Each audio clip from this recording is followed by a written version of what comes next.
കുറേ ദിവസത്തെ കാത്തിരിപ്പിനൊടുവിലാണ് നമ്മുടെ ഇന്നത്തെ വിധി വന്നിരിക്കുന്നത്.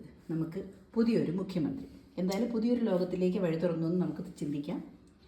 ഇന്ന് നമ്മൾ അതിൻ്റെ സ്പെഷ്യലായിട്ട് വെച്ചിരിക്കുന്നതാണ്. നമ്മളും അത് ആഘോഷിച്ചു വെച്ചതാണ് മന്തി. നമ്മൾ കുഴിയിൽ ഇറക്കി വെച്ചിട്ടുണ്ടാക്കിയ മന്തിയല്ല, നമ്മുടെ പാത്രത്തിൽ വെച്ച മന്തിയാണ്. എങ്ങനെയുണ്ടെന്ന് നോക്കാം. ഇത് മട്ടൻ മന്തിയാണ്.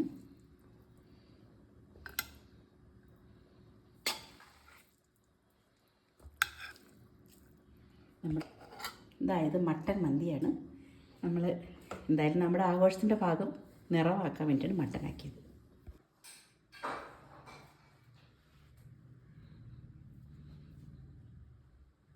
ഇത് നാരങ്ങ നീര് ചേർത്ത് വെച്ചിട്ടുള്ള സവാളയാണ്. ഇത് നമുക്ക് ഒഴിച്ച് കഴിക്കാനുള്ള പുളിയാണ്. ഇത് സാലഡാണ്. ഇത് തൈര് ചേർത്തിട്ടുള്ള സാലഡ്.